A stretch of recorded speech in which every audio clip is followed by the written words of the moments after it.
우리는 흔히 북한을 이야기할 때 철저한 계획과 통제 속에 움직이는 사회를 떠올립니다. 위대한 수령의 가르침 아래 모든 인민이 하나 되어 자급자족의 길을 걷는 곳, 국가가 모든 것을 책임지는 완벽한 사회주의 국가의 모습. 그것이 우리가 교과서에서 배우고 미디어를 통해 접해온 익숙한 그림이었죠. 하지만 만약 그 모든 것이 거대한 착각이라면 어떨까요? 만약 그 견고해 보이는 체제 깊숙한 곳에서 우리가 아는 그 어떤 자본주의 사회보다 더 치열하고 원초적인 돈의 논리가 사람들의 생명을 지탱하고 있다면 말입니다. 공식적인 구호와 이념 뒤에 가려진 진짜 북한의 심장. 그곳에서는 사실 국가의 배급이 아닌 시장이 사람들을 먹여 살리고 있다는 충격적인 진실. 오늘 우리는 우리가 알던 북한에 대한 모든 상식을 뒤엎고 그 사회의 가장 은밀하면서도 핵심적인 생존의 비밀을 파헤쳐 보려고 합니다. 모든 이야기의 시작은 1990년대 북한 주민들에게 고난의 행군이라 불리는 시기로 거슬러 올라갑니다. 국가가 약속했던 배급이라는 생명줄이 서서히, 그리고 결국에는 완전히 끊겨버린 바로 그 시점이었죠. 상상해 보십시오. 매일 정해진 시간에 식량을 나눠주던 배급소에 문이 굳게 닫혀 있습니다. 그 앞에는 며칠째 하염없이 줄을 서 있는 주민들의 모습이 보입니다. 텅 빈 눈으로 굳게 닫힌 창구만 바라보는 어머니의 등에는 굶주림에 지쳐 칭얼거릴 힘조차 없는 아이가 엎여 있습니다. 어제는 나올 거라는 희망, 오늘은 기필코 나올 거라는 믿음이 절망으로 바뀌는 데는 그리 오랜 시간이 걸리지 않았습니다. 오늘도 배급은 없습니다라는 차가운 글씨 하나가 그들의 마지막 기대를 산산조각 내버리는 겁니다. 국가에 대한 믿음은 굶주림 앞에서 먼지처럼 흩어졌습니다.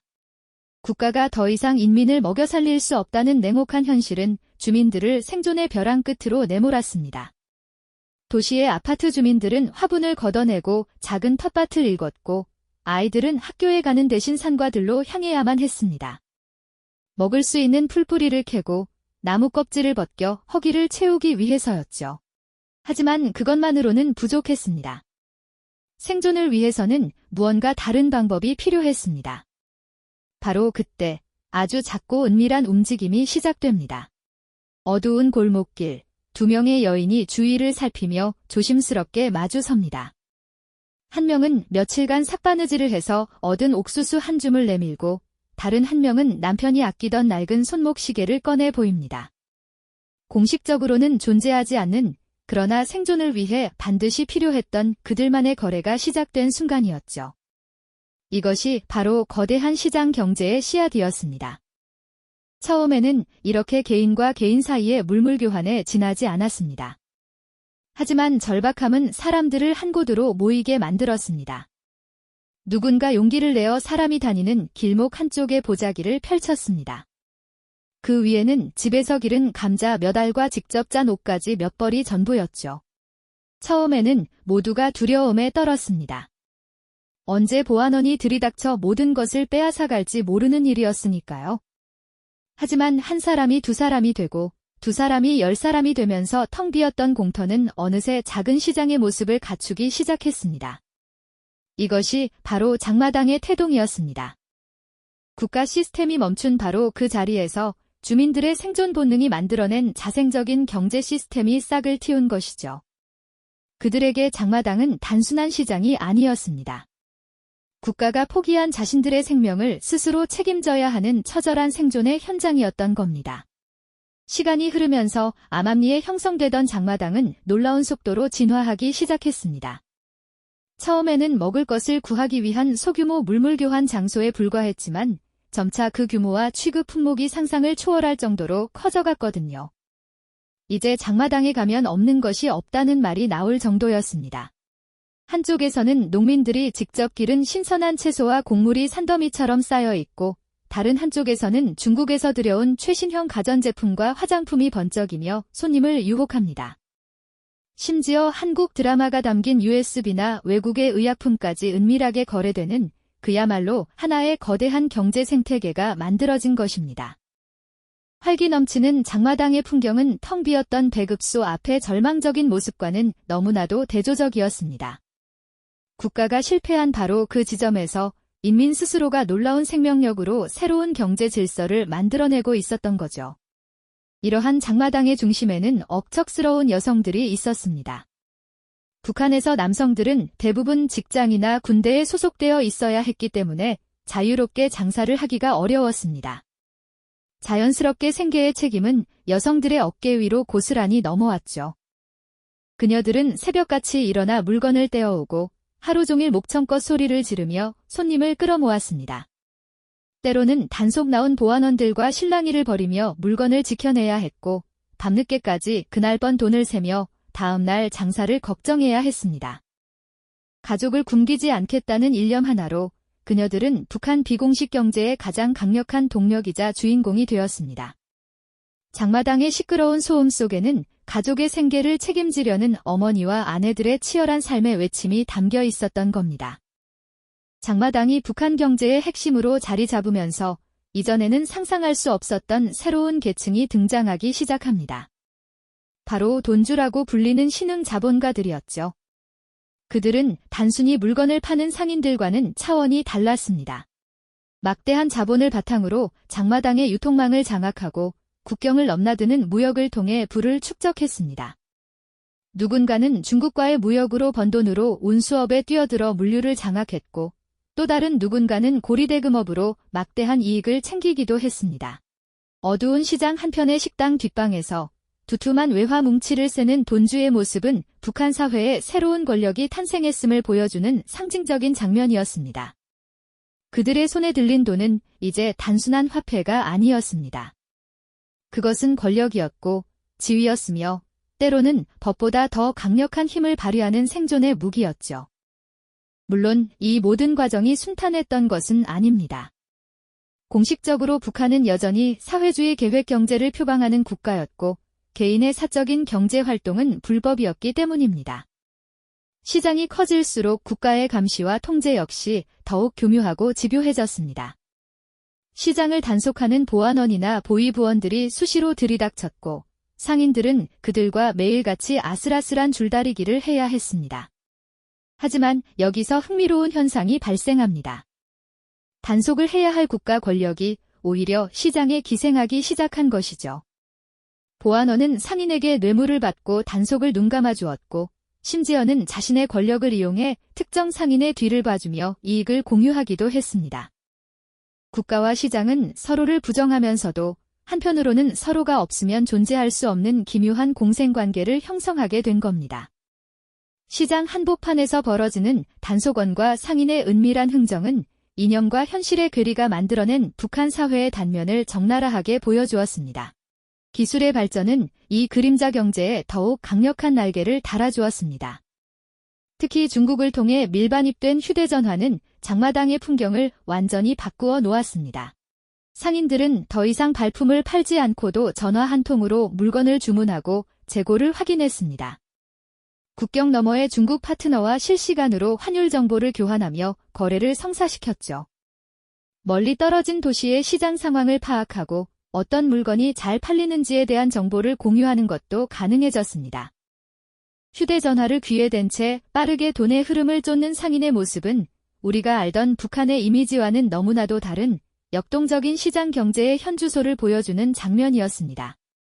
국가는 정보를 통제하려 했지만 돈과 생존에 대한 욕구는 그 어떤 통제보다 빠르게 새로운 길을 찾아냈습니다. 장마당이 북한 주민들의 주된 생계 수단으로 자리 잡았지만 그것이 유일한 방법은 아니었습니다. 생존을 위한 투쟁은 장마당 바깥, 더욱 깊고 어두운 그림자 속에서 훨씬 더 다채롭고 위험한 형태로 이루어지고 있었죠. 그중 가장 대표적인 것이 바로 국경 지역에서 벌어지는 밀수였습니다. 칠흑 같은 어둠이 내린 밤, 얼어붙은 강을 건너는 사람들이 있습니다. 그들의 등에는 목숨을 걸고 옮기는 물건들이 가득 담긴 무거운 짐이 들려 있습니다. 발각되면 모든 것을 빼앗기는 것은 물론 정치범 수용소로 끌려갈 수도 있는 위험천만한 일이었죠. 하지만 국경 너머에는 가족을 몇 달간 먹여 살릴 수 있는 돈이 있었습니다. 그들에게 밀수는 단순한 범죄가 아닌 위험을 감수하고서라도 선택해야만 하는 절박한 생존 전략이었던 겁니다. 정보 역시 중요한 거래 수단이었습니다. 외부 세계와 철저히 단절된 북한 사회에서 바깥 세상의 정보는 그 자체로 엄청난 가치를 지녔거든요. 어떤 사람들은 목숨을 걸고 국경 근처의 전파가 잡히는 산에 올라가 중국이나 한국에 있는 가족 혹은 사업 파트너와 몰래 통화를 했습니다. 이 짧은 통화를 통해 시장의 최신 동향을 파악하고 필요한 물건을 주문하며 심지어는 외부 세계의 소식을 접하기도 했죠. 단속을 피하기 위해 끊임없이 장소를 옮겨 다니며 한마디 한마디를 조심스럽게 내뱉는 그들의 모습은 정보가 곧 돈이자 생존이라는 사실을 극명하게 보여줍니다. 국가가 필사적으로 막으려는 정보의 흐름이 바로 그 국가의 통제를 무력화시키는 가장 강력한 무기가 되고 있었던 셈입니다. 거대한 밀수나 정보 거래가 아니더라도 주민들은 저마다의 방식으로 생존을 위한 비밀 활동을 벌였습니다. 평범한 가정집의 마당 한 구석, 작은 텃밭에서 키운 채소를 몰래 시장에 내다 파는 할머니의 모습은 흔한 풍경이었습니다. 아파트 베란다에서 국수를 만들어 팔거나 낡은 재봉틀 하나로 옷을 수선해주는 소규모 개인 사업도 성행했죠. 이러한 활동들은 비록 돈주들처럼 큰 돈을 벌게 해주지는 못했지만 하루하루의 끼니를 해결하고 아이들의 학비를 마련하는 소중한 생명줄이었습니다. 공식적인 직업은 아무런 의미가 없었습니다. 국가가 정해준 직장의 출근 도장만 찍고 실제로는 자신만의 사적 경제 활동으로 생계를 꾸려나가는 것이 보편적인 삶의 방식이 된 것입니다.